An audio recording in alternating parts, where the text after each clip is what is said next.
the bon savin pakai Yesus Krista menin kangai lutna salam kan boleh tu lai ke koi macam ni di biasa lawan ai Yesus ke di awal le numai hopo wen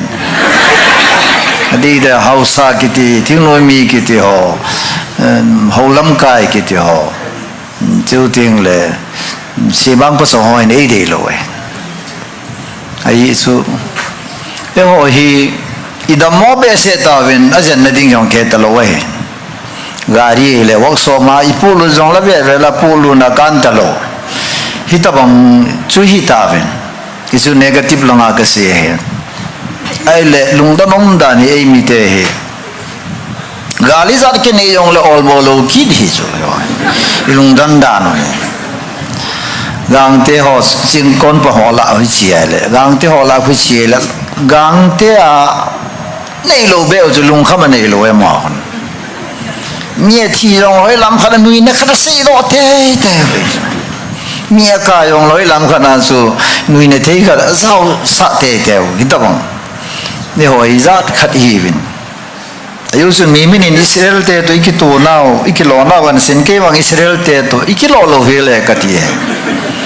ai su Israel te gana de le koi ma sa gal jam lo gal mun an dal we na Hamas le khala ke bol na immovin ke alo perin ga se hin ke sang in hezovin ai su go hati ya sun ke sang ne zo we kiti lo le khau the lo di we ja no ne het zo we ta se ding ano masanga ding am kilom kai nai sai pon ke lang khana se ding ang degree yong kan ei pon degree kan ei sun zo ice cream ta bang kan zero ga yin ke ya hi zero jong hai pan nam me zero tam ta masanga ko wani ko ya le millionaire yong ke kai the ja so ta hi all la ki kisim bo wa hin pathin ka thang wa in ka ya lo be a phan nin pi win ki gun da jong kan ei po nai wa ka lung chi ma tu lai ta hi kamit ka sina ina mo hi ka ve nai le i pathin ho wa di lo jai chan ge i pha we ti su ka se ne ai chu thil khan him da mo le a ko je su mai na i pi ya hum da mo lo we nu pi kha chu sunga dam thei lo ai le ane chu che ngai chu nu pi ko na khan ma cha ha ne ani ai ba pa so ra tau sa ying he ne so bang chu ke i ta ba pa sa ra pan sa nga chu suspend chi ding ka de thi lo i dam no ma la chun dam na ding su bol ngai chu la na in na mu jong dam ri ti la dam na di su bol ngai hoi nge ti le dam na ding su ine hoi ngai would die phai ne ngai mi ho na sen ke he na gol han lai sang na hoi che tin ke ong ka ki ging mo na he ji su ka gol han lai su ka du ka ne hen ta ka du mo ka ne ai ta i pi ya ka du mo ka ne am te le ka du mo ai ba nga hoi ne the thau ne the hal ne the hat ne the ka ne i sai bung som nga la nga chang thum ka ne lai ta ke hen a pha ne vin ti hoi ya no me tam ta in figure sim ji ma chi jing ai wang ani a khel lo so lang khan ang thiam la lang khan hung bo do hi ti ta wa se te hoi hoi do yong kim lo na hoi di bo yong la kim do na su ki sai do loi ki mai ga ge lai li pathian ho hi pathian ho le han adi ta pathian ho hoi ta ho nam su boi ngai lo we ya Israel te yong kha boi te ung le pathin hoi tan ho te ung le pathinin anamu ko sim phat ji eo hi ga se ding ho sa yong hovin kai yo lo gama boi po ho so ya ma sa pe na pa ngai so wa te yong ho sa ung zam lu phat ka za in CID di po ra ko report na pen ya so ting le gama boi po wa le nam sunga boi po wa le mi ching mi thim zo se ki sel ne de hol ma sa ki le ke o loi bola ka yam lom te angol a ki yaw na lai pa so jong ching dom mi bin khupi hoi lai adal he ka tin na e lo zo buffer jong ke va le so kan ko te ni pho na wa ka thi ji sa dai ta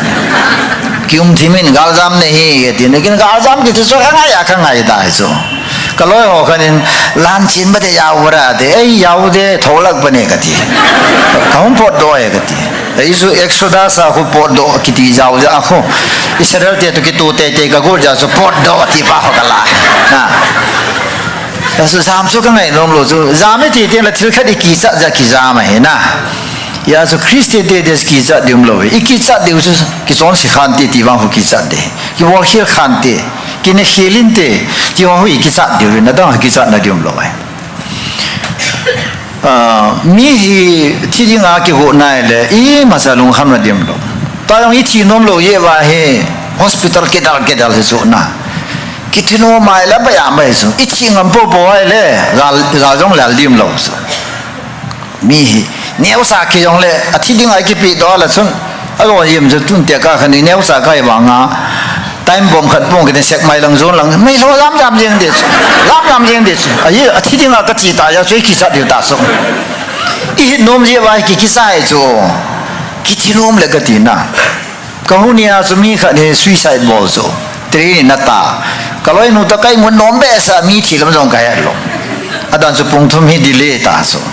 mi kha ta khai jong se na le sinu su nu me ha ti ben kun za he nam ji pan na bol gan thei be se ang su hing nom ta ha suicide da bol yong mai the na ti chu som sa ka asin ka ki pa en pa nei piu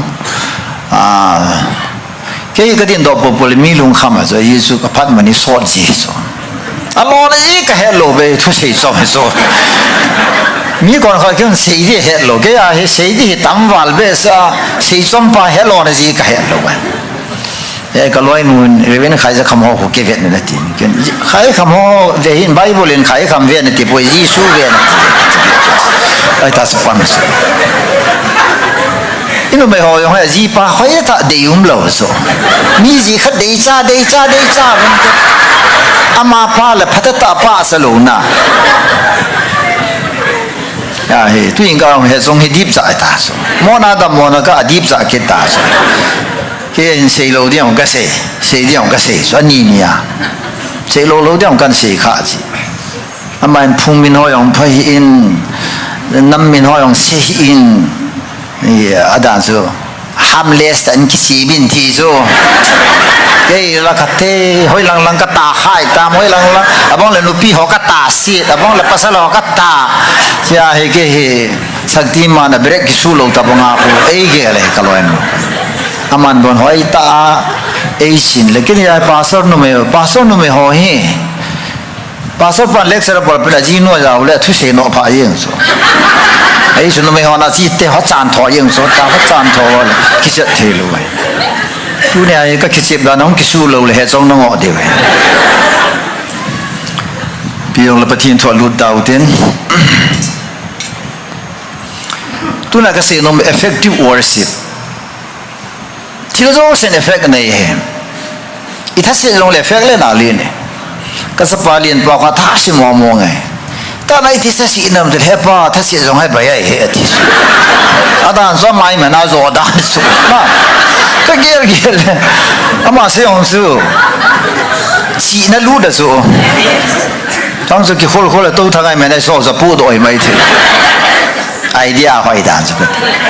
koi ma zo chi po chi te ti sai don jong ki lung le he ti so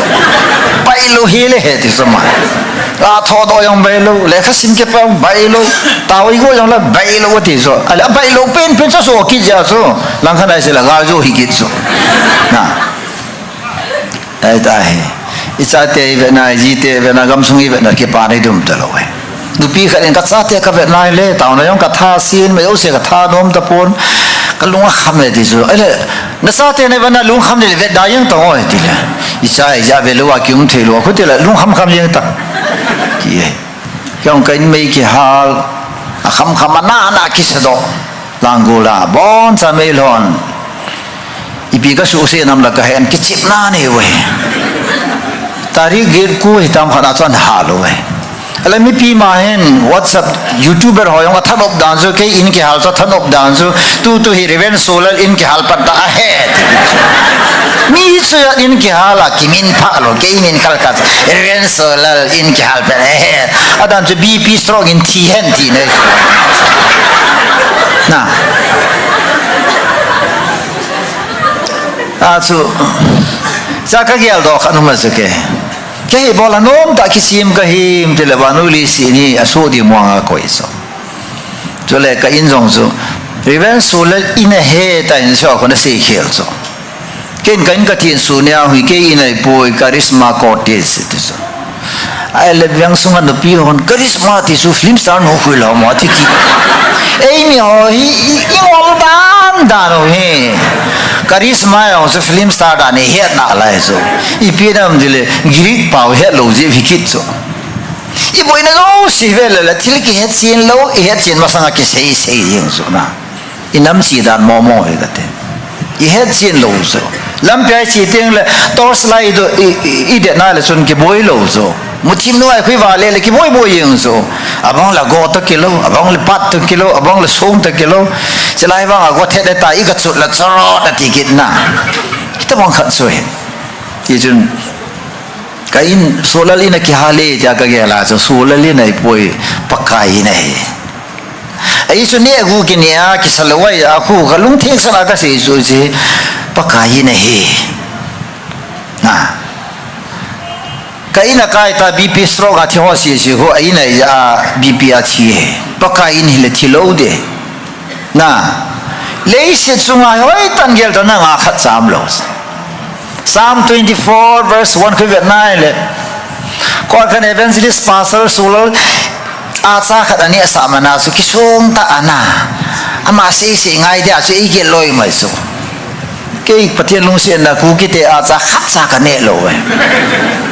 ani da na thima kha thi bai tai pakai a cha ka ne he ge sumi alam payong lagai bu ni sang ge nin sanayong dang kaung ki a he ti Isaiah 49 in PSM verse 21 nang le ke yong hipakai na ma dinga asime ti so pakaya na lai Genesis chapter 2 verse 7 ta I hai now hu zongi wai lo wai diam police ka kailaya professor ka ni le ei metric kumli ki simai ya so professor ho tong ki kinat ei so question ke donging jo si ang ki he ta so ama ke answer ka pi la mo opinion ki tolu ya ka fail ji thu ya yang sun ka idea ka ne so ale college professor person na sei so mi he mi oxygen na hinga he ti so ken kap no lo we mi su huya hinai la ti sa ka ang to ko wai ta cycle pump ke bala pak pak pak ke tel hung hing de ta na ken ka se su oxygen may support na may support our breathing na ya I hu so oxygen support nante I want oxygen never give life so oxygen in hinna pipo ita ka dine so ala kanila lo professor pa yung usa ka idi sa ne so na nervous ye so gate pinam dil hoy ta ki gela so takin ka mi hizar hospital a chi zo oxygen cylinder ke koya chi ta uto che pyam dil oxygen sun hin na pi boy ama hai na chom khat ki thu pi ka tis a student ha yo se ka hung do azo bhula o ji poi ta sun ne lam min exam da bo ting le mark na pi da li pi ti da til ne au sa sai pathi ne o wai le adi lo khari se ngam ngai so ya so effective worship iti aiwa se chu hilai mula yong hilo na Jerusalem ayong hilo aho ta be ho chun thakau le thuta pathin aho ding wahi hitabanga pathin ho chu hi pathin in aho la ti so na itabang worship chu hitabang pathin ki ho na hitabanga pathin ho chu pathinin agel khoi aho le ti so na mi hi pathin ho kyu ma pathin ho lo mai so zona khu pathin ho lo cho pathin ha za ma zoi wa pathin no ho so yo la pakai nei mang san use me lord wonderfully ki tao tao yin ai wa thilan naman man yin so tayong veta lam kalanga pathin ho tai ho le kaw si pung jing ai so kaw si tam na khada ka chia nei pat noin dikan ho ki sat dan zo a cha yong gu thi ma thao ko da khawa hu nu so anam za wa hung boi di ti so ti pa na he ko zo se ka hon sa win do ka hon sa hoi ta kan ne pul pina ka se jo tu ne la ka asane akidang a tui dan a thin jong tu ye a ki jong sa tui dan ga ti ko ka chil jong ka ga vel ji ji so isa so hara ni nipan vin hatu yo se ka khet la de ka ti so cao si ho thi lo hi thao sen ngai lo pi so tel sing lung kho ta yo ka pe ngam lo we so ne he du so le ho la cao si la ho yo hi cao si la yong cao si mei doi ho so ku kite la cao si mai le bola biri na pe lo ham ka ti so i bola sana za wa tu ne chan ga dam se lam ka ti so cao si so mo mo le bola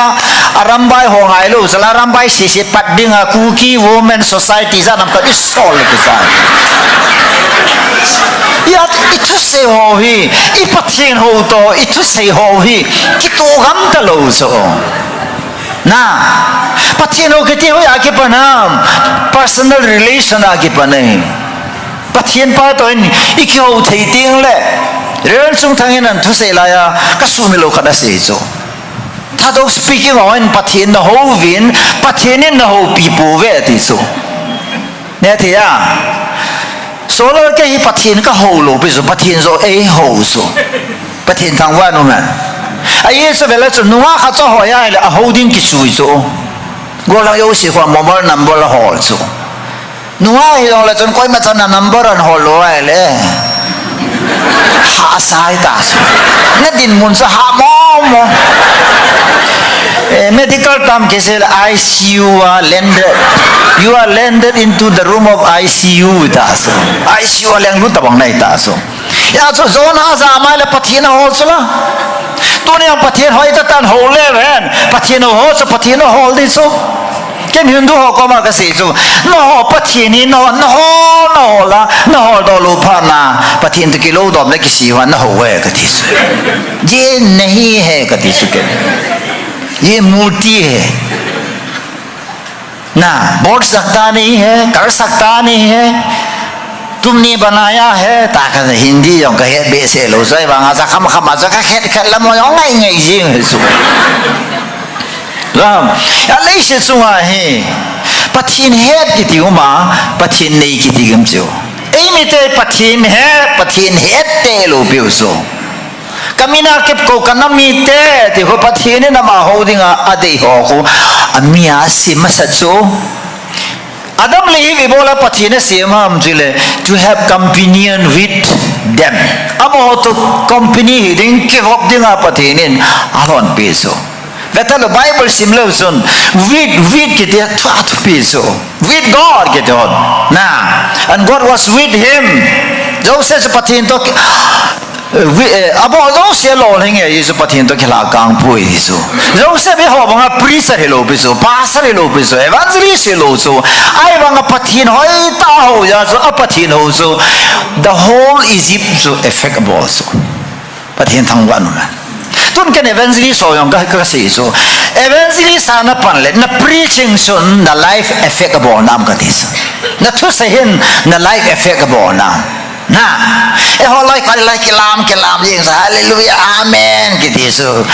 isa zo yong ke ji hing lo so kelam ti bat jong ki don lo so ne thya ka se so kelam in din office symbol sumhani akini so tao pathin hoi ta ka hove iti lo je wa se tu na ka ni le thu ki se so to internationally ai ho he imin ikithan now he aha na ke sang lo min narco terrorist a he ei mi te la dunga asam la do ki mando ho lo he lo to ki mat tha so I mai sa ja pathin ki ho thei lo so thai ko lang riven khan in thu na se so la I mai sa be se la pathin ke ho thei poi a so zo se so vai sa ne di ta sei dinga na vai sa ke sana pathin to na pathin na ho thei lo le na ho nu le ti pathin na udam ka tis hawi pathin ho na problem zo so tai wi la long kha le kam po pia kong sam do ti van nu pia tao yo si chu kap pu ma tao so thì so agrama yong di lo I ma cha di lo aton jong di lo asol fa yong di lo e banga sa amo ka yeng so hi su na to lo so ira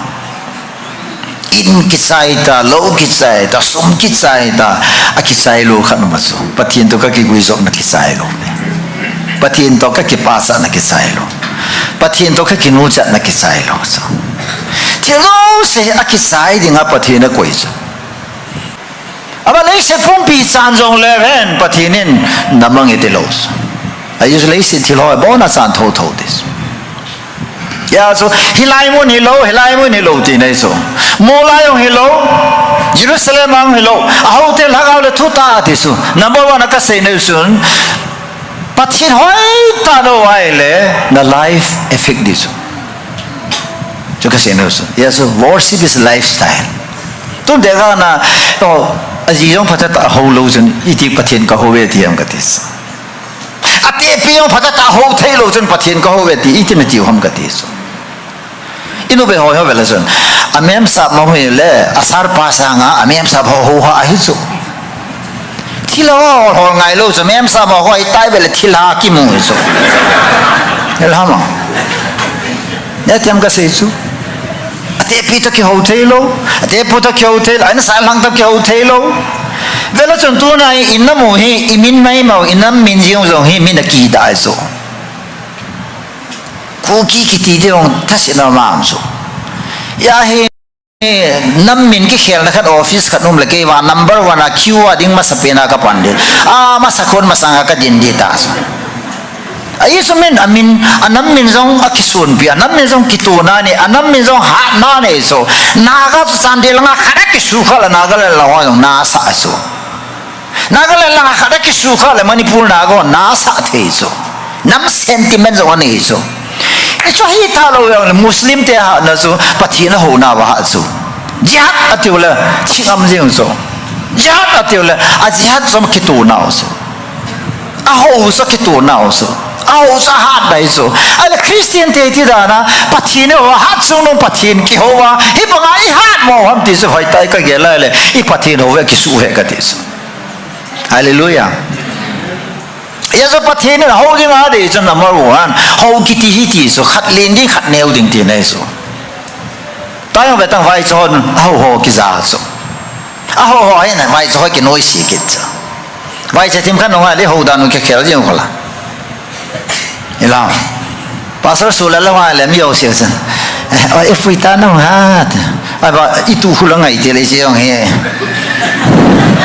ima yo hello ai dan mi yo ho win tin tikit tho tho so ji da double face ni so pati no da ta ti lo so kala wa ne open khat na bol na su ke ni bol ne dis patien ta wan iti da na chi tu sen ga het thilo am worship bol wa lai sa so pathin ho ai na ai ma wang through worship ki ti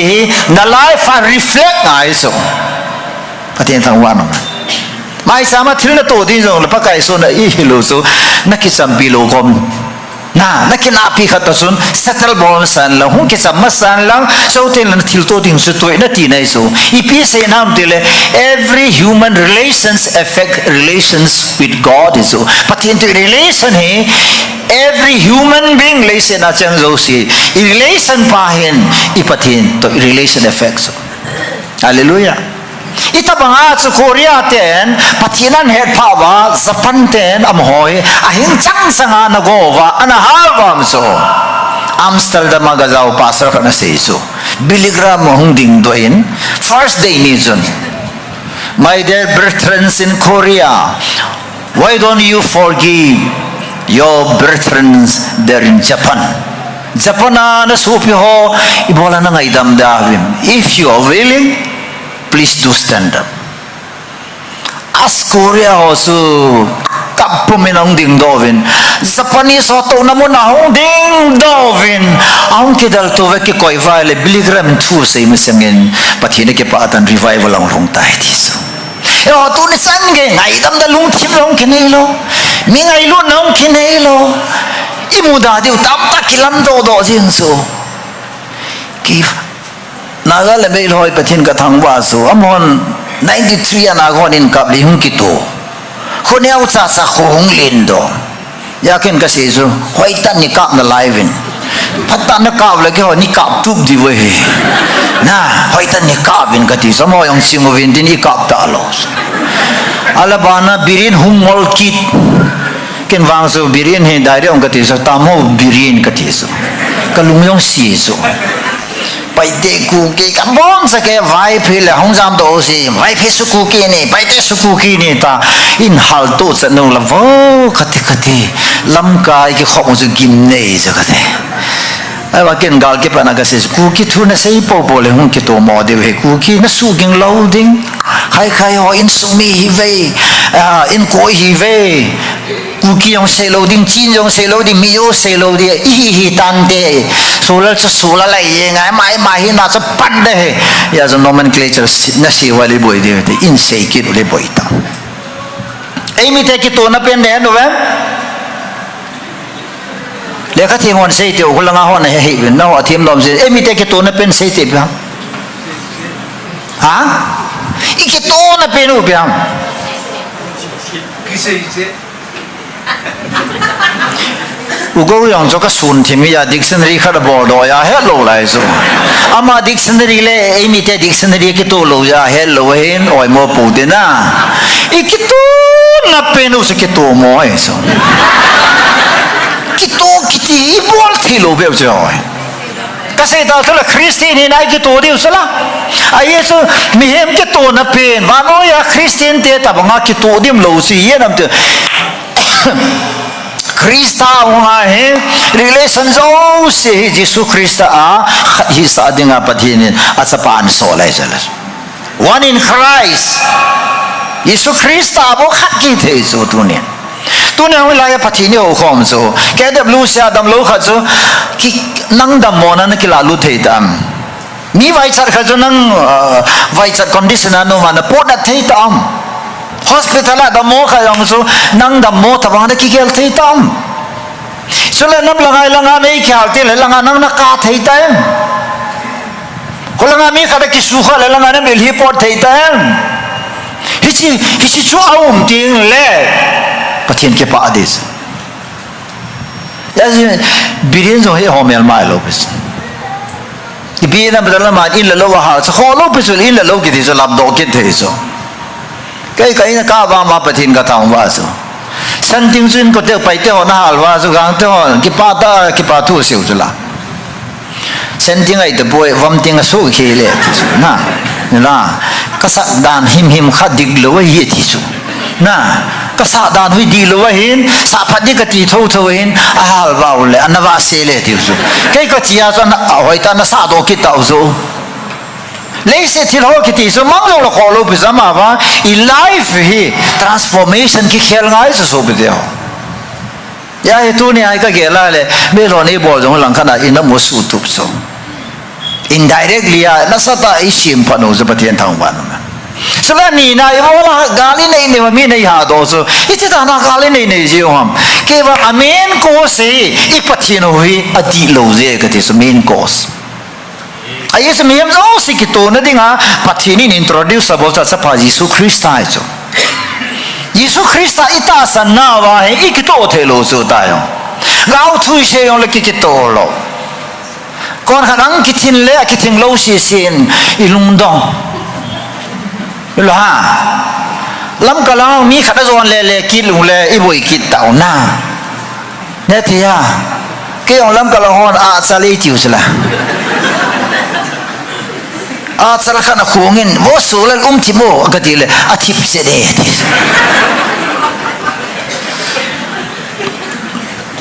ya so kalunga ka se jela ken idan hona theiga nen adam le use ki kheltan ai wangen wan pathinin adam su amine khel poi hoya nomam adam ati lam kalhon ngam pila solal acharta kamin na khelu su pathin don ki mu to ten na mai kha diwe ka dis na I pathin ho dan hui ka di ya so bible ne lagao ya so pathin hoi ta ho na ding ai pathin lagao pui hoi ki ngai so Romans 14 in na who are led by the Spirit of God are children of God. Pathin lagao kai ho chu pathin cha de de chu amdan chu pathin sai la kai zo si pathin sai vale mini hil ngai lo zo pathin chu lam kai paus I director paus i counselor pau so ka pen tha ne apa na ka kilet sal na ka se poi koi ma chan sola le hil kha lo pe pathin ka thang wa so ka pen tha so ka nu oza ka pan so ka pa oza ka pan so he pan da pen tha tam ka di le i pham pen tha ta van gam le lu na lu lo di ne he tam ka di su le ki thi lo la i ti lu ni lu lo di ki Halasal pasar so tang hulanga pasar apang so ai wa kapin tha pa na so ipi ka muam dile kapa hen abc yong ai lai ti so ka musala kata pila ka mili lo ngai so ipi pasal pipi ke ka ma de du dam nei ti le pin bo ro ra ma ti so ama so ken ka na la la gaw la ma so thia ka mu so ka de isi pul do na so kaung tao le patien lu se ka paung ping ta ka pa ki ti ne va pa na ka ki ti bo lo sa tang fu fu khat ki se to wa pom changa ve the to lu po mai ta so kan nu na si so a mi li yong do he a ka pui a tao pui ti so I na na sa la on ti le na hi da ma ti so a le I ti da na tao na tao pu na sa na yong ki mu pu ni tang khu ho vo ma na ti din so ka thang to me ta a thu yin so tang phul an oi si dan zu ka ti tang phul wo me na nai ki ti da ma ta tho ye nga cho i si thong ho pao sa pa so kai zo ke ka ni wa nga he jang se som ko la ko ka so ka pu te o zen za khat na lun le phalo li na ji ede ti ji wa so som ko la ko wa so jang sil ka ma nga so ka pa yong se ve na le kha thi bi rong le pa thi ne na pi sa kap thiem na so ma sar ka so yang sir ki chlo sai wa ka so tai ga wa ka ba so tai saka pa sapa so no na ka ki so tai la ya so le si so ga hoi ta ka ge lai le ven ka pa yong se veta apoi da pastor na pong evangelist na pong so wa nga so pin tha so ne hello so isa pa na so ken evangelist ho kan go ya loi la pai kan ni ho hi kan boi ka pa to ka tho evangelist lal crusade ki ti chong loi sun ni thuman to bi le ka pa hong peng ta so a peng tha ne ve tang kan se nom so pathin hoi ta la ga wa pathin an buya pathin bu chet pha na chu ane wa pa na a ki chen ti lo na pa na kan hu chunga a bor khil zo si so ke nin din kan hu ko ma ngai da ma thum so ka pa kap khalo tam kholo na je ma li long pa lo sun kan hu ke nga tua naw sa ka bai so ya so milo sel ki pasal ma yang pa so a tui bangal hop de lo kanu ke ngatu a kanu ke sa te lo kanu ke ngong so sop ki na le so nal ka sa dan so no an bing sop yong na det ti lo ka pan kanu ke at so bai so ya so pi a so hom de le pathin thu so ngong ta so ta pathin lagaw pui na song chang ta so cho lấy lạ wa ka ve na hai le hu hing na thu ipom da jong ken di lo hin ta ka ti so mi kha cho pin tha le humility nei te so humility nei lo pastor humility nei lo evangelist humility nei lo leader tong ina mai bo la bo yo hau sa la pathin ho lo ba ku kin pi ho ke khong wa assembly ki sai teng le ni la la kham phi la zu don thien na ga lai so ka sei emlene hovin meeting ane wa ki sai teng le zu sana don khomu so hi chu chu na lai so hotel ina mo ya boy ding mo so la pathin la ga we nei pui lo piu so la pathin nei pui lo so isai bo so ma le ni sang so na tu ma se so la e ho khang thu se so even your son will be taught by the Lord it is so na sa pathel yong pakai na hilpi di we it is so so pito laga wa hi pathini ho teng le pathini isa kai e hile e puye tu ni long in sung ka he poi I pathin ho hi pathin to imajo si pathin to related a hi teng le aboi poi ka tis me jo ha no pakai mena oi ta ke sa me jo khan na ga upi on so isi pathin gel do na ne amai sa khan pathin gel do na ne ya ha sa khan na mo pathin gel do na ne ya ai lo le gan the na to yo pathin gel do na ne na bai chang pathin gel do na ne I chu ka sei lai chu ya so pathin ta ho so amuni na pu poi ka tis amuni na po lo chú san pula tàu nó mồi tam ta sim vào chú à tàu thì ngom lâu à tàu họ sang à tàu nó mồi tam rồi ta tan cái đằng số Bible lên tàu nó mồi lên simin thì lâu bây giờ hilai muốn nên cái khó mà thì lâu sẽ bắt hiện nè ya so ta bắt hiện ho so mobile worship so lam PC pe nang ke tàu thế so galai gol ho ko ma tàu gì cái hiểu so gal nak apa nên tàu nó pumin pakai ni pan pin pakai ni fan pin pakai ni heart sein pakai heart na ni pin pakai mi sang aku ni vengin tin la kap long kap men la nazam lawang tàu nó mong hin cái this bắt hiện ni nazam ho pan pi ngai poi bắt hiện bel ho pan pi bắt hiện ki suin kam na nung son la pathian pang lo din na ma son na pathian pang din thaka wa yung nung son ho pathian ai poi hoi malam no pathian ne i pathian ho hi mobile de lab bin zot panang mi kon gari to ring le taw na mang lo wa gari to ngam lo so da gari to pa ta pathian ge al do so train to pana pathian ge al do so dukana to khat pathian ho chun iti na dukana so khamna the zu the ham ibola tamule zo the ham ibola talap ko the ham ibola khaini zo the ham khutia le hovin se sa pathian ho hin alive as pathian ho no a hi na pa so hoya kilangam Daniel beta Shadrach Meshach Abednego milie he effective dan so Babylon gam so amo holi so mi ho se here effect ane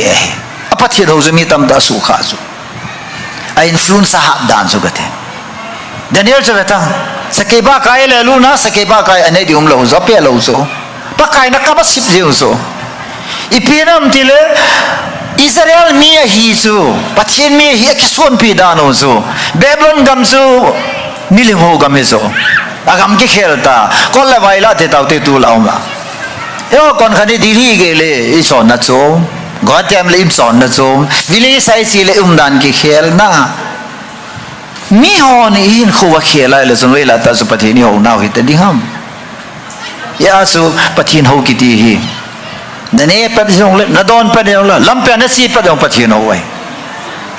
imit sin khal kha so pathian ho lo wai yo I am in mobile ministry ka tivin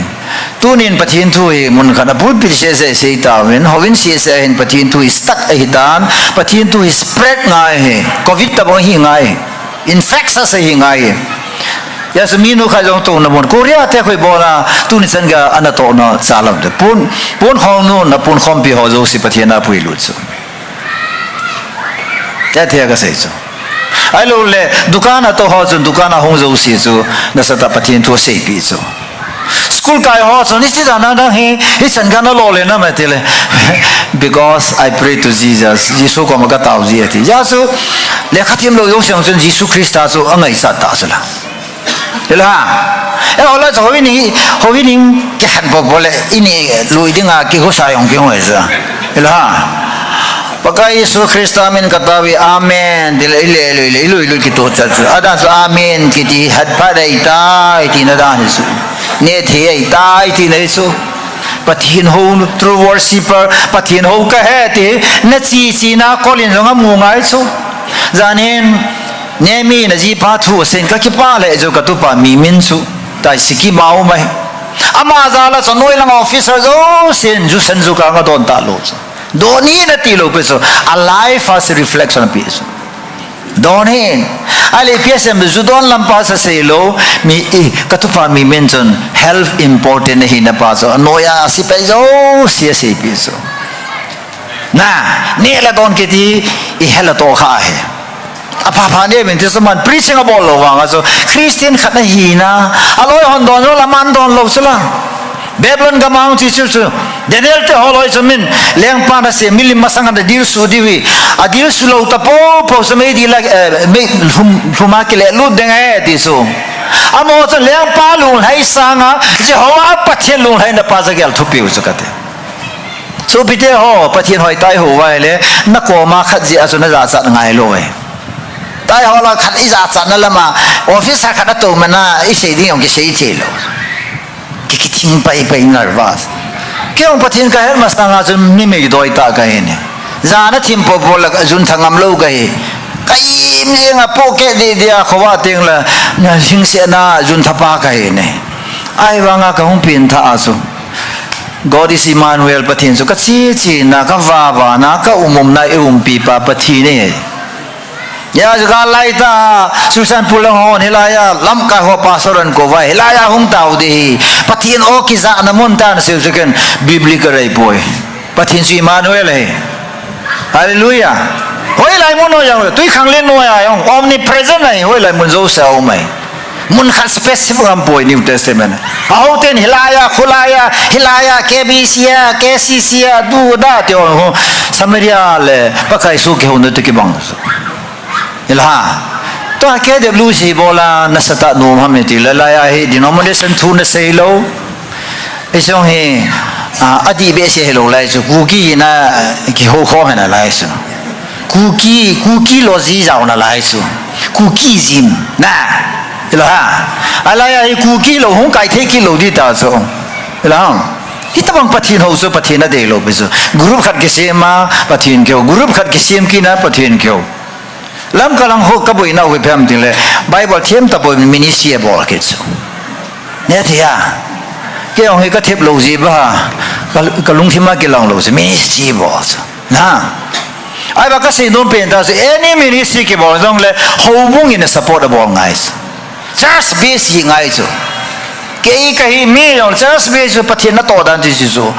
pathin mi phang lo wa abo kha cham lo se tu ni nang le pathin na kheu na pai su di ngai so no office na mo na pathin na ho na me zo na me zo na wa zo pathin ho nu na hi na pa he mi ho na mu am ga ti so effect ngai christian ka hi na pa zu mi hon hoi ta het ngai chu pai te ten na sata khil na ne ku dong za thang te family ku la India ga ma dinga tribal ga se dinga so amin thang pe ni so tong je thang he ama min than na so as a christian amin thang so ai as hi na ji amin thang lo so chuta na chuta ki tin he the absence of lies so zo pang lo he la ki ding pa tu tai jesus christ ko full of truth na ti so ya chuta ne he di wa hin chuta na sabla sa di we ti so John Bungit sob tumle nina phase you will know the truth and the truth will set you free this chuta nai ting le ipina ne yam dile hansan ne kine isa bo khele ne til ki mei do iso ala tuna ka sei no pen ta so igamo ipi bo khila iza bham mei hele ibe te on ibola iti muda am dile e on su khil ji gali bo ja e vedda lo so igam ne hoi wa ke so kanan gam pathina pe cho na kanan gam sa khoi zula bonoi lo nai ya tu ne chan ge ya he kanan gama israel te alul wa pana tu ne chan ga he adodi hi om jing so yesu gam pha gam hoi so ka se isula nuwa hoi khan nei te in songa so kholai leng ding tamai so yela no me ane na nen so le thau kang vai so en conference abol khum jing so aki ba dan so gati itil nei na po so ken mi pa te ko ma ka se so nang na kita na di ai le nei na kholai leng ding nang tabang leng de gati so you don't sava le kha ka nei ai le nei na leng ding so nang tabang ma hong leng ding e ta ke hong lam ka ka wo so pathin su sei ka ya so thu sei ngai ho chun kai na hong kholai leng so ai ba ka thu sei dei lo ho na so so hong leng ke lo so mi chi ki ba pi ki mi so tu nu pi kha chu vo pi ko ma khun ga lum le vo chang imolo ding zo ding lama imolo dis ai so mani ki bang lo zala na va chalai ga le lu va cha le ga so I pi nam te va cha to ki kilo lo ji so ama va fu ki su the hen lang la va khula hu nom ta en ga ne thi dis tu na nan christian la ilha ma da ding khat ma su se ama ho so na ki so lo ji so ama ne ki ne lo ji so ya so rom bung ge chang so le ni sun pachinin ade thaga ma pachine o na ji phem dile pachina ding a ki pi thing na pai so ki pi thing na na ti pum piu pathin la thei dol ta long hal thing ta bangin ki pi vin hisu na lungu wa pathin na ho na we ti pathin thang wan tu ne minu mi patam ta pathin ho chu ipi to ipolwam mi kon khale ni ulam le na kama pana nu pi hon e thei da so pastor sula jong ne le chang na sin nu pi khan ai sei zo hoi lai ma khai ni ne lo ding ki ki sunam ka sim do he ti zo ke hoi lai ma ki sun ana ne vin ti hoi lai ki sunam ka na ai ma bible ki sun sala rom bong som li khushi mai le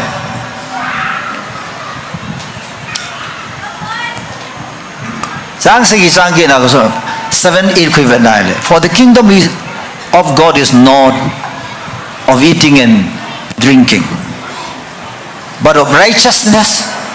peace, joy in the Holy Spirit. So those who serve,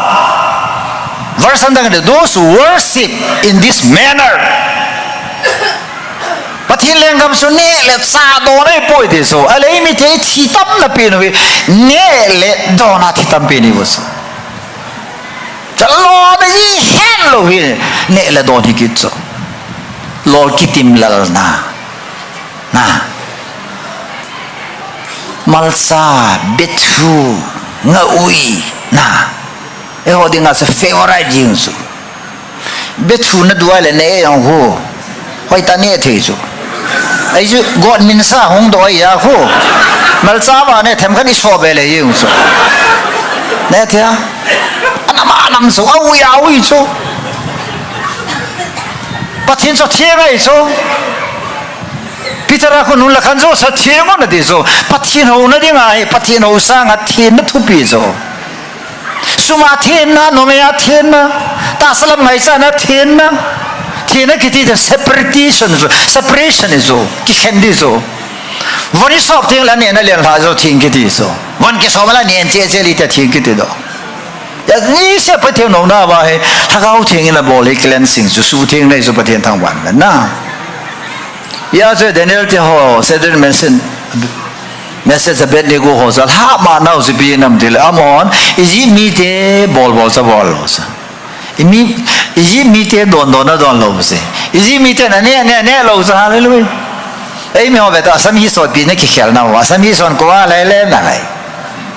Ya wa ki lep na so mi rom ka chi na le pa so ron song ko lai bo ye. Pa so ron na thai lo kho lo hi nan ti.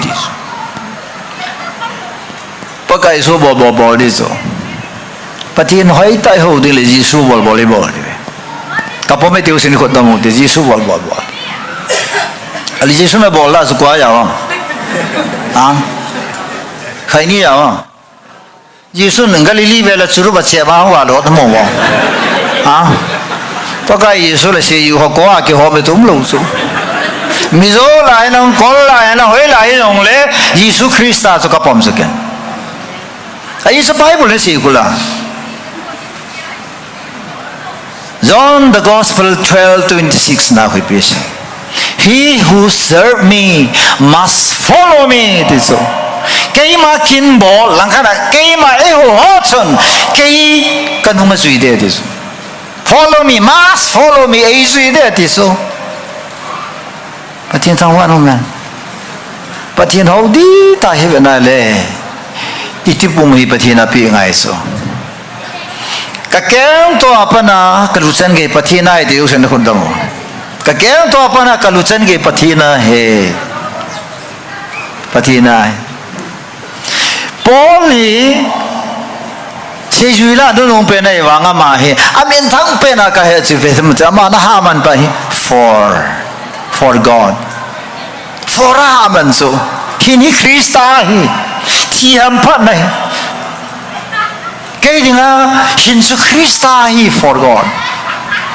Kolesia hoi pisam til bungkhat som lagu ma kho se jula midamu the lam wan han loi ne na le I pi yong le bon se ke ama dinga thi so pathina so pathin ka thang wa ne tuni nakke yong pathina na khut jong pathina so ila na ne yong pathina so la pathina ding ne tong pathina ding don tong pathina ding pakaya ding kwa kalhaye uma Pakaya ding khaini ka ne lo we vela so ne tha thu pi iden hon jong ki pal masan na pe hi ne hila ma ne thu pi da ne ka ti I ne ngai so ne thu pi da ne sa ya tim ga wen apa ne wen ti so eat whatever is good apa ne wen apa so ne ngai so pi ti ดำนั่นที่เขาผ่านนี่ยังไงหอยนี่ที่เขาผ่านนี่ยังไงตัวนี้ที่เขาแบบนั้นนี่อุณาอุปาไปที่ภาษากันโฮลิมน่ามันนี่พูดฟลัดนมจะว่าโฮลิมน่าเนี่ยสุดที่สุดพายาตุยหงเลียนปานตุยนั่นจุดนิขัดละกิมดิ่งไงฮีอามาบางจุดสันปุระดรักตุยเลียนปาให้อิติลกิมดิฮิตามกาลหงชิมายเลยตัวเขาจุดสันปุระคุยมาสันไอ้เนี่ยดาราเทตาเราสุกัจเจนมูลโนมาคุยมาสันจานเลยไอ้เนี่ยดาราเทภาษาเลคุกินินโซนีเวียชมุตาจุกุนดาเช็คกี่อะไรเลยอีกมุสลิมเวตังคำนัดที่ตาสุอะไรนว่าขังไล่สิบอลาสุมังอันเนวินอดอนนี่สุนว่าขังไล่สุอันเนวินอดอนนี่คิดเช่นสุนี่ทีละมีมสุนี่สิอิมอริลิตี้สางวัลตาสุสัลบุงเลตัวไล่ตาเขาเล่นตัวละเขาสุนไล่สังบาร์เวลาสุโกลังขลันนุ่งอาค่ะเสียดีองศาซาโนเมกันหิงบังอาจเลยจะเลยตัวละจะดันดีโลตาหอมแล้วเนี่ยฮิสุนัทนูฮิสาตงฮิสุนันมีฮิสาตงวันปฏินิจุสันเวทิงเลยจุนี่โอ้ยคริสเตียนเนี่ยกัจจาเนี่ยกมีเนี่ยทักเอามีเนี่ยอิสปันปฏิโนเขาดีน่าติดดำกติสุฮาเลลูยาเยซูสุพิเตตุนินกุยานี่ปฏินานี่ปฏินาเนี่ยเลยปฏินาเป็นก็เสียน้องเป็นตาสุดตัวเนี่ยในนั้นนั่นเนี่ยโอ้เสียงนั่งให้เลยบ่อยดีสุกำลังให้ปฏินาเราอย่าบ่อยก็ดีสุตัวนี้คุกิเตะคุกินน้ำไม่อย่าบ่อยก็ดีสุกันปฏินาไม่ถึงเราบ่อยเราดีสุภาษาที่ว่าบ่อยสุปฏิมีถึงเราบ่อยเราดีสุเอเวนซ์รีสิว่าบ่อยสุปฏิมีถึงเราบ่อยเราดีสุเยซูก็เกี่ยวกับอะไรปฏินินอามาอิกามีเฮอธิดิงป่าวอามาอิกาดีพักใครสุดเวทมันน้อยละบัพไตสบอลาจอลดนะบัพไตสบอลาอิสิกัสปะเดตาเฮอัทุงอายุเวนที่สุดละอามาทุงอายุดึงสุปฏินินวานุเลเซนมี challenge สบอลาอัทุงอายุอัทุงอากัลุงอะไรอัทุงอายุเนที่สุดตัวนั้นภาษาโซลาเนี่ยกัสเดตาเฮอิสุก็โหเลยโน่นนี่ภาษาเดียวมินิภาษาเดียวทุบปีเลยเว้ยอามาอิกามีอามาสุงหันกัลวงอะไรที่สุดอะไรบ้านที่เวทเนี่ยเลยวันที่เราล่าสัตว์เป็นเลยสุงอ่ะลุงให้เนี่ยมีเตละจำเลยให้นาทีกินสละอะไรลาวจำน้ำเทลว่าเลยจนลุงให้เนี่ยมีเตฮีเวที่สุดเฮ้ยมาปรุบสุตลอดอินสุงอ่ะอาป้าลุงให้อาซาเตสุงอ่ะอาซาเตสุงอ่ะนัวลุงให้เลยจะป้องวางสีขัดจากายลอสก็เลยพอเราบ่อยเต้นนักเอามินซาเตกูลังอาสานาสังเทฮิบินไอ้ว่าปันกังเข็นซาทัวเสละซาเตคนเล็กจัลจิงสุน่ะฮิชิจะป้องจะวางพลุลุกุยวางพนัมกติสุเอฮวาสุละตั้มโซฮิทิ้งสังไม่เตลเฮเลสุมีนูเลมีป้าสุซาเตสวากิปังสุยิงกัลมาตากิทัวซาคิอมพิลุนสุฮากิตาไอ้สองสุอีกวยนายโลไว้ลุฮางกินอะไรสุ Good morning ที่องค์คิดงามโลสุอิสาเตคิกิจัดทอจิง boy ทอยตามนาวที่สุนะทิ้งสังมาคนเวลาสุดอันนี้เอาเสียจุงละหัวเหม็นเต็นอันนี้เสียวันน้อยนุ่งปีนักกินมุสุกิปุลลเกย์ใจตายไปตายไปตายก็สปาเลียนบ้าหัวเนี่ยอะไรก็ทอเลยลุมนั่นสุดหลวงหางสิว่าเหป้าโอ้ไงไอ้เสียเลยจะที่ตาลุยสิว่าเหป้ามึงคิดว่าไอ้สุไอ้สุกี้$1เกย์ก็มาสัตว์ว่าง$1สมาลีนโซไอ้สุจะสุกี้ว่าเหป้าก็ดีนะสัตว์หงโถที่สว่างเหป้ามองไอ้ใต้ตีเวทำไมสัตว์น่าละหงโถไอ้สุนะก็สัตว์นี่มีละละก็หินันเสียแล้วเนี่ยแต่หิดาลันตงอ๋อไอ้น้องเสียดีกูกี้จะเสียดีกี่ฮอลเลยจะละนั่งเสียดีนี่ปีแล้วก็เสียดองก็ที่สุดนะเวลาจนตัวนะแต่อินสุวางอิทิสัมนมดิ้งโมวินาเตียปีลงตัวซาหนูละป้าลงตัวเลยสิจงไอ้ดำสดนาดีอุจนูละป้าเสียง่ายสุดละแกโมที่หิเวตังหอยตาก็ยัด FC bung gup jang khat hu ka pen tha ma sa ngal akon a janga ka zui e so ka ki phat se na he ka phat na ka se kon kan to thang la ki phat se a ki sam boi ta to thang ani sim ngal ngal lo za ki se lo la ka ti ka phat na ka se I binam de ka pa in football ka ki chep lai ta ho kamin hi khu ken metric ka sima so ka ka so khu ka ngai da be sa na ka pa na lo han si le kamin hing sana sohlal ati aso aluhan na adai la na dinga khu ka ka la so ke ma vito power as metric apena solal dai he ta hi ka thi jong la solal lai ki voi de ta so khu ka zo do ta ai bi hausa ban ke pang lo khu ka ta voi ka da imina khoya wen lang akhumo mo ki chiang hi le ki tu lo zala na ta sitting na ki chen pa na so khu kala do so ka pa nei ko salwan sil so khol le thi so ya ji ka ge la le isi bible chang kan he na pa na le si zunga na pathia ne ko so na dingen nanu na pa za bo le thi so tu nai ven hal in sungwa in sa tia bela sun anu na control jo ta lo pa na control jo ta lo e chi chui ti pathin lung lai dam ka ti so family je nga yong ta khom na thei ta lo so ni la sia ki khom thei in sung hi go hat ki hol tam lo mai the ni la se en ka ji ka sa to pa kai su ki vela la bu ko za bang in ka ki gol vin me ko mo in ka ki gol to chai da vin pathin ka thang wa ve ti thei ve ni la sin pathin keng bol ka ki khom thei ve ti so majority lo de so go hatia america te bu ne khoi pm de pathin ho ne ding pha na nei ta lo aji ho ne ding pha ne lo aji to time spend bol khom da sa to pha na nei ta lo e ja america si so Los Angeles vanulisi na nobsa na min thang pen tu sung ami na ka avam zo wa tu na chup kit na lai yo ayong hin an bol na lai dis ibe te ho ka ga chowai zo non highway ne kile sa pio isi na pride le pathini prize zo sia ngai na asu si de national highway zo si pathini lu han ting le bon sa ka ya muni na kai mang de ga ti la ma wa pa sar kha chun uso du kum du hoi gu ne ti se hai da ba ya de na ko ye se ga ti ta so ka se ju ata ba mo ko himalanga an bol ta so some khazul landslide da da ti so it's now lese oi ma sa lo sa pathina long an hai yesu so piteu I life hi pathin ho thu pi dan su ka se no mai ya cha tian na nu na pa phata na ho ngai you know na pa hoi ta na ho ngai na nu ai ta no de bi ji na om te le isu pathin ho wai so pa sa khar hoi ta zanani ta e ke ho yong cha pathin ho na jao so ta mi min cha pong na he ta zo na mo ho wai le pathin ho to kha ke de so la officer kha yong pa sar kha zo đó là hậu viên sung ai sung pe tam tam hui ở liền về to na cái làm cái pan pan là sinh tôi trong cái sim bắt pulpi trong hai ta cái sim ít ho si siêu ho a sim phai ha a su si de pa này gì số na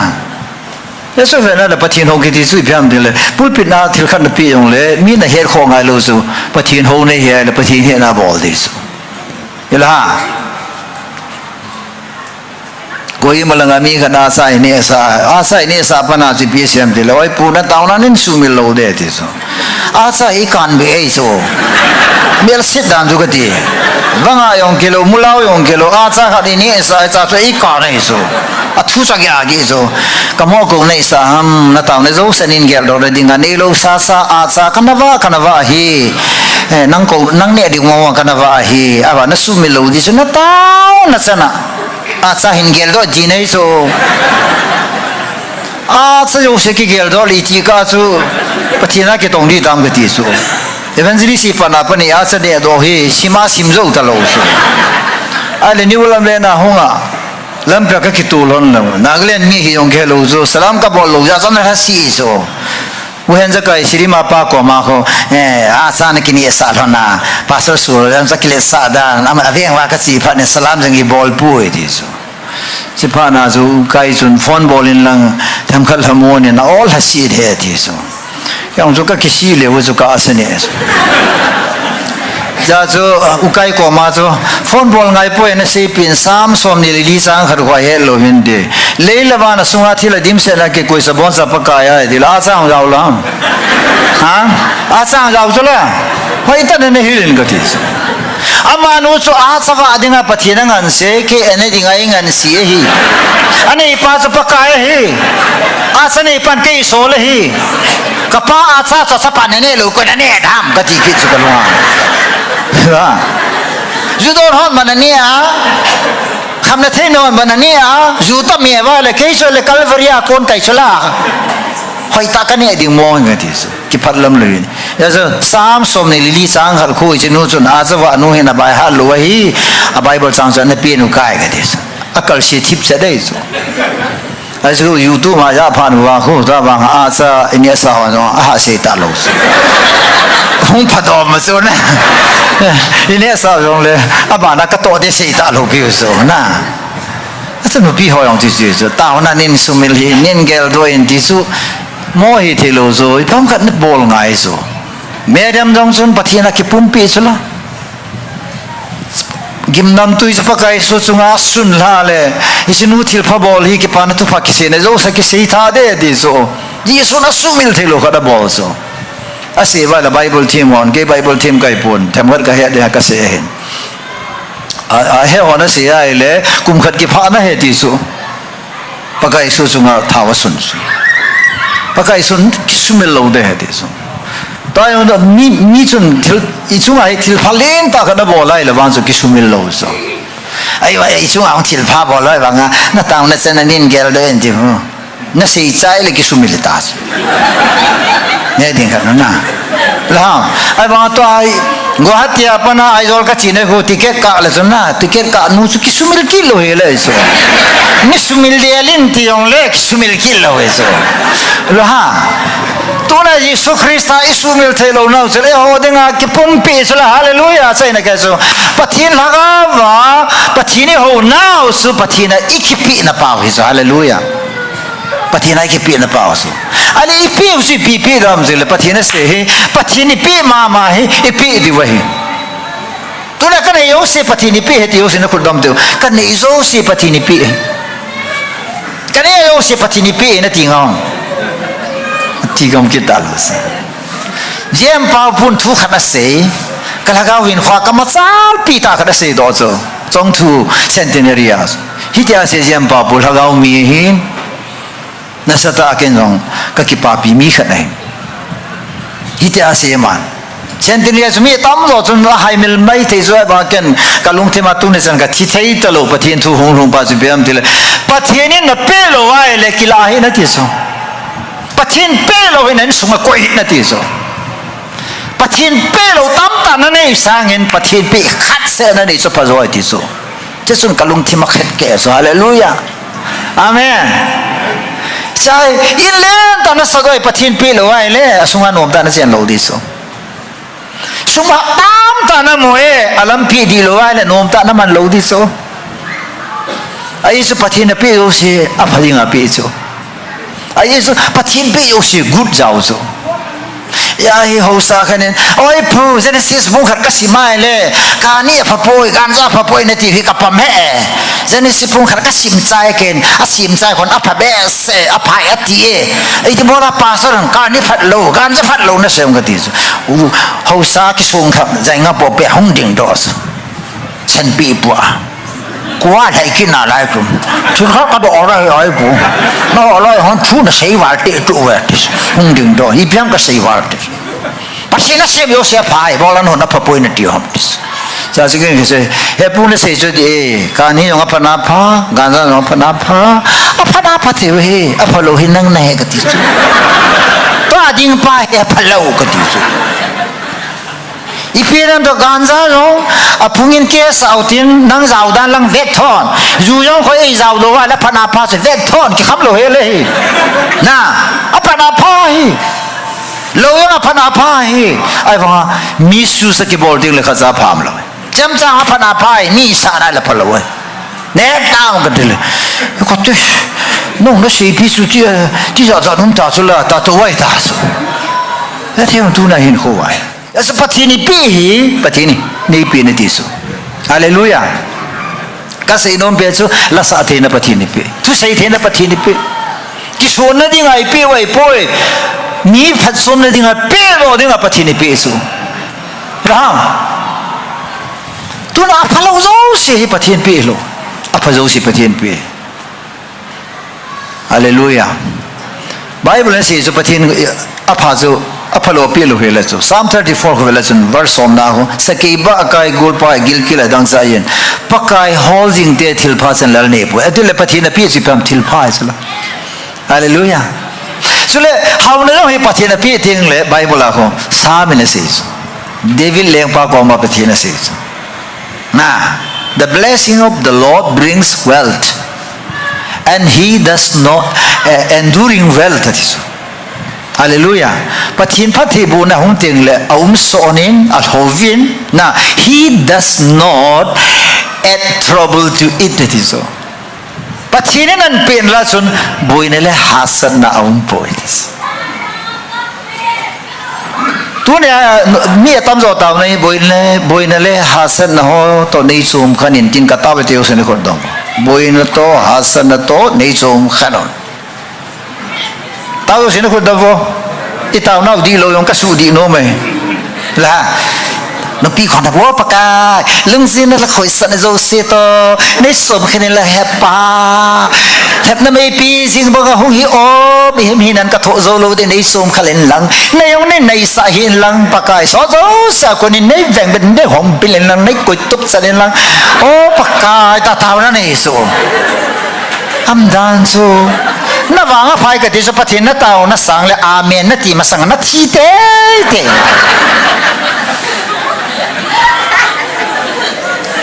naga ga long kisai loading mai long gas kisai loading vanole si de kisai na ti su ga is a fire ga la kisai pathin thona sei su kisum khan ne dia lo su pathin ne vanole si boina tu isum khan ni ji thi ni sa athyo ho be ta I te ka ma boi ta lo sa amai hong kin wa athi kha hong kin wa tele bi o si jam di sala na pathin vanole si boina to sum khan ta sa pathin thang wa no ya chu tu ne la gaw le thu ta ho ho sun ata sa ti pum pi hi pathin la the do le na pe des pathin la the ji ta ba del pathin pi ma mai so tu na phalo hi pathin pi lo so la na su pathin pe tang la lo de so ka ni hi sai ko la ngon so ma kha da pi so ya ga ke yi so ma la le ke ji kha pi so na ai le ni kha chu kau si nai le pasal pasun oi pu to an ni an jang jong hi ka ni suma ki so ya ti na na yau tai ti su ya asai kula an jang ho yo sim ka ni suma ki so an ta su na na ti ya ja so mo hin a si su hu ta na si mo mong le phai lang an jang nan ki po de ti su sai kula ga zo si ka ni suma ki so ya ti su kani kisua somagar ki pia kisua hi huwen hoi zo siang ho kani suma ki so he de kani suma ki sim so kani ki sai so lam ai ba bible to sem lesson pathin phat the bo na sumai lo ya tu na isum ne yong ki pa na ne lo pan na ba ya ki sai so phaya in la loi ha ahung ki hal ho yong lesson ne gu sa gu a kisado inchu bible ne says a in things me na ka de te so in faveli me khu ida ino me yang khu na hi ken me lo ka ngao lo jusa ne to la na phai le jusa me ya ki hu na juso si hung jam do hu se ta bo ka mu so na ipiji nam ti le in la lo itu no vai le bola phaya ne ki tu ham ke on le se chunga ka bo khel pe le me lo le ka ya in ka tun chui so Israel te pathini bola ji ma pui do am dile mi no ya khosau se pathira polal so ka se nom za la sa ka se hi pham dile so khat so pathina ho thai lo so din mona pathin ke ho thai lo so la so la pakai pa ngai na ke ho lo so tu ne ve dai mi te tam loi chon sin su hi da lai dai pathin tu ki ho thai lo so จอนเซ็ตสัวกูนะอีวันโดในเดียวปะทีนี่โซฮิกิโลเฮลดานโซจอนเซ็ตโซไอปันกิโลนะเดียวคริสเตียนเอลาดอสกาเลติบุงอาสังขนะโซฮิกิโลเฮลเดียวที่ยังโซเอ้ยน่าเลยตัวนี้ไวซ์เหตุกันที่ตั้งโอเซอร์วิสมอลตั้งนัตโลบัสเซอร์ติฟายตั้งนัตจันส่งลอยตั้งนั่นนี่ส่งลอยตั้งสุดท้ายปะทีนี่นี่พิวกูกิเลนตาอีเป็นไว้เลยฮิสิเลน่าคูบิลดิ้งอีตุนดิวโซกอดยาเฟลตโซซีซีไว้เทเลกังตันกิโซวิลังกับคนอีตุนงไงโซลาฟิตุนไว้เลยตาเฮบางโจเซบุเลตพรูมาเสียมไงโซกาลคิดที่จะหอดึงอากิไซโลเดสกาลคิดใจตาย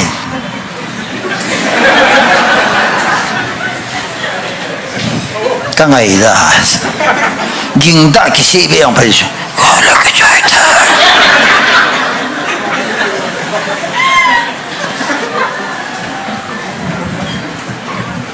มีกันยังโดดโซ่ลำกลางอ่ะเขาพัทินละก้าวไว้ดำหมอต่อตอนอะไรมีอุสินละคุติตาสันดันพัทินละก้าวเดี๋ยวว่าพัทินละก้าวดอ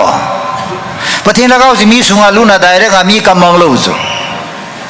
มูสีพัทินมีป้าโซ่พลังอ่ะพัทินมามูสีตัวเกี่ยวสุละชื่อจะพัทินเกี่ยกับสุงาสุละสุงาพัทินหัวลงเงินละปากไก่ปีนั่นทีที่เจ้าอย่างละมีหนังว่าลายมูน่าลายยิสูยิสูนั่งกับปฏิโนเนี่ยปากกาน้องน่าสาสารนายมั้งน่าดำน้ำ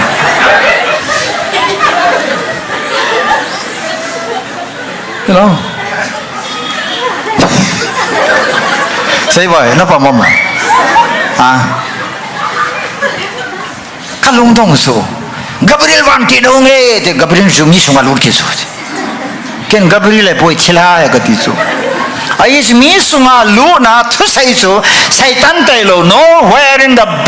Bible เลยที่ตะบังสกาวไปได้เรื่องลูน่ะมีกรรมทุใส่โล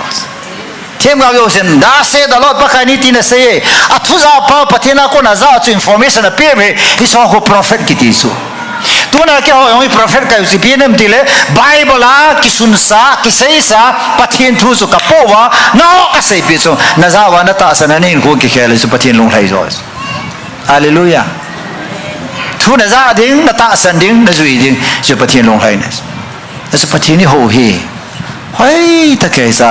ก็เกล้าเลยตัวนี้อีฟิลน่าจะจุยพระเจ้าเลยทุตาอาเมนโจเลนัลปังโลเฮล่ะอีกเลยคอมนาวังให้โจเลนอะไรคิดจะบุษแต่วัดเสมายังให้มีขนาดโจวัดเสมีโอชินัตตาสันคิดนะเห็นหรอวัดเสมาการสอนนั้นสัตว์ดังคนบอท่าเด้เวลียยงทิ้งหลังยงทำท่าเด้เสปาหุกาลก้าบัปปงเลยจะกังขันโนยานุมตาเสียหิสุเก่งตัวฮีธรรมสัตว์เป็นฮีนางยงไกสาลูกุกิยงไกสาลูกังขันโนยากาลก้าเสียฮีกับลีมาสัตว์เด็กติโซนะอาศัยนะก็เสียนมสิเพิ่มทีเลยอาศัยดิ่งอาปะเทียนนักวยเลยใช่ตั้งไว้หอมดิ่งอาปะเทียนนักวยเลยปะเทียนไว้หอมตั้งนะเอ้าจะว่าเมนเซอร์วิสของบอดิ้งหลังอายังพรีชาฮีดิ้งกิเดฮิสกัดว่าที่ว่านับบอลโนมูลองซอสออฟฟิศหลังอาหอยตาซุ่มเนี่ยดิ้งหลังอาชิเตียงละกิสูเตียงสนามตีดิสุดเดียวปะเทียนเดียวลูปีoffice kita tantong ta kita ita jose no ita kita ta bo chula potiphar nei pi agawa aluna lai with me nei lu pi de thila ke ita bang thim message ka bo pathin do na ke ka chon se lo de ti ta so ale jose je ve ta pathin ni sang ta tun chula jose min pulpe na thu se na ya kha wa ai ka ho ka ve ngai wen ka si si ngai wen ti lo so aba jose ja so israel pung so lo phung ni chun ne za ani a jing soเอ้าขัดเกลเลยพุ่งซ้อนหรือพุ่งนี่ห้องอ่ะว่าก็ใส่ละอ๋อกับมันก็เสียปนน่ะสนใจแต่ว่าที่ข้าขันแต่กะทิละอ๋อป้าใส่พอแล้วสนใจสันกิวนักกาหัวอ๋อนั่นน่าป้ากินก็ใส่ไรอ่ะใส่พอแล้วนี่สู้ตัวไว้แต่นี่บอกเลยอ๋อโจเซเป็นปฏินะหัวสักสิ่งด่านซูเกฮีปฏินินอิสลายาเอโกฮีอิสราเอลพุ่งซ้อนหรือพุ่งนี่หัวเกลายาอาวาดิงก็อีตุนมาสัตย์เดียเหรอซูปฏิทำว่านู้นนะน้องน้องบอกดิสิจุละ แต่ข้าน้องน้องอาจารย์มาสานได้ว่าอาจารย์นุ่งหอยตอนนั้นเซนติวสุนัขกินอุสละยามตาเกี่ยงกังจาบัลโลอาจารย์มาสาซีเนียนเนี่ยอุสละซีเนียร์ร้องอะไรหอยตอนนั้นจะนุ่งกิจใจแล้วตอนตาจะกินสิ่งรู้อะไรทีรู้ป่ะอาจารย์บอกอาจารย์มากินลุงเสร็จแล้วคุยกินลุงเสร็จดอกแกอาจารย์ลูกก็ยาให้อาจารย์ลูกเขาก็ลุงเสร็จกิจso Allah kampung pilang ambil kisah nazam lah seperti ni kian dia kadin dosa kisah kita hibat hian aku naik pun lam kalang hon gau sa honan sesunan ninga sunga thisan hi lui tabang long ding hi kami kasati ti na thisan jo ka bengam po anti da su wow kami kasa cila manju kavengam boy anti da ni so na ai sapol me na relief camp so mi zam sai go yung kitsa so ibora kitsa am jele zo thu ki se atasan pa da so ipilaga be na belam kitsa sin laga bel so Bible hamon sa lagaw theng na ti hallelujah hansan na lagaw second Timothy bung ka chang sagina hansan na lagaw so la pathine na saitam pe kicha even na ti sa tamje even na bortheje even na house even aman sa hoven ang kicha he na ti sala Deuteronomy ase lo sa jong kyong kicha sa kicha lo guys ai pathine kicha ile ti phana ka kicha te la sei gai lo guys la pa ka kicha le ka kicha lo de ka pa ne so ya zugam ki phaya ka tau pet da wa fighting am phana jila ki dinga tau na ke ma he so fighting am part of pakka noi la ki kom chan so oi pi them oi pi chin nei linga na mua a tho chu ke ong ka nui sa e ai chu ikisat pa na yum chan su en ki mu lo su mi na mu e so yong sa hang san ta gam ki phaya pan lang kya wo pakka ta ki to sa pa phang ta ki ho ka tao na so ka hai lo ai wa ka kom chan chu ka khe lai so kisah tu kisah tu batin kisah ini kisah hansan kan impi so na ale mei pumgin namuna so hong ke tau pha na so mei pumgin lo na tau ki ti sa ba ya bai ta so ne thia ka se so na lo ne wat sa ma na ve mei ma yong ko iti ki se da na ti u sa so ne hisa va ne imagination na ne kisah na lai so yam tu hati lang hin pakit talala Manipuri bosi hong kon le ipiti di bahang na nakihap na chilan na le bo no nakithopi kinu le ilung ne lai so kise hiu ya so ka se so sapon me na ka din dwa kisa na dinga me se so hi pathina ko nai poi pathini ni ki mo to se le introduction su gambil kise hi ni meram kise hi jo so hanila hangen kise hi fear not kisa hin ti hin kisa na dinga thu kise pathina ko nai poi ya so kan thisan lun nge hi dam kagau chan lo wangin ka he ki kap to na mana thasna do le bon noi lung dam ka ti chuka lo ki kap to na mana ti bon noi lung dam ani pali la lo bon lam lo wa chu thisan lo di chula isu pathina gau chang hi rong le ka min ka sin la ka he so ki kap to na thisan lo te de ti chu ka ti ni atia mangum de he ke to le hinge do ke ka to na mala ki chi lo le tho kang be he lo se mei sang he kha za ki chi lo le ya hi nam sung wai zo la na la ki lep na pathin pe lo ki do je pathin en kapi na hin ni pe ti so ya tu na sai na ke ai se so pathin pe ding ai pe hin ki pe de ka ti so hallelujah amen pathina ka he ti usin khod dong te pathina ka he pathina se jo ke ya ho su ke ya kipin ti su ya su ke sal le krista su ma se ju la kai dong khar ko ma su pi se Caesar lang pa ka pe dia pa kai nang ka pe dam ti la Caesar su Caesar pe ben pa kai su pa kai pe ben ti am na ju pa kai ya ho su pa kai ki pe ben satana ho su satana ki pe amen tu na ho ta san za la pathin cha te ho ju pathin ki pe lu kai ki pe de as a worship ki ti ju lifestyle hai baya hian lang hoi lai hian lang ine na idon pen izong le pathin thang wa na men ai yama ka to khom pheu ka ve nai le pathin ho wang so ก็ลอยนะซากษาสุยิงกันละทอดละกดใจมันจะมิดซิงุนตินปะเทียนเดกอนตินคนเขาชีวิตนายเลยมีที่วัตถุตุจิงอากัมเปาโลซูปะเทียนข้อสี่สาสุกูกี่หอยเลยปะเทียนงะมันโลซูสัพพะดะดะวะปะกายปะบางขัดดีต่อเจได้ขัดดีต่อ emotional prayer จีวายไม่จังกินนายเลยมีที่ต่อจิงไม่จังที่ไม่แล้วฮะปะกากิเซ่เซ่เลยก็เซ่โกกำเนี่ยจันหินใจอุดยี่จันปะทินอิตาบังอาปะทินหัวสปะทินหัวเลยหินปะทินหัวเทปะทินหัวเตปะทินมันสาเทปะทินหัวเตรูเตียงแหละอีปะทินหัวเฮ very effective worshiper หินดิ่งเว้นปะทินนี่บ้านสาวดิ่งปะเทบุกิตาหันตามนุสมสารเองก็เตก็กิไปปะกายตุยิงกันพัดซ้อมชาเชริงเตหอในคอมเทียนนี้ก็อินมินกระทังว่าลูปีนภาษานั่งกันเป็นเองก็อินโคนังมันหอฮีปะทินหอไม่นะหอเลยป่วยนังมันหาวตาเบนหอเลยฮีถ้าเอาเลยทุตนังมาหอนะหอเลยอัตุเสนานังมาหัวหินปุโดอัลสานังมาหัวหินปุโดอันตัวนัออฟฟิศนังมาหัวหินปุโด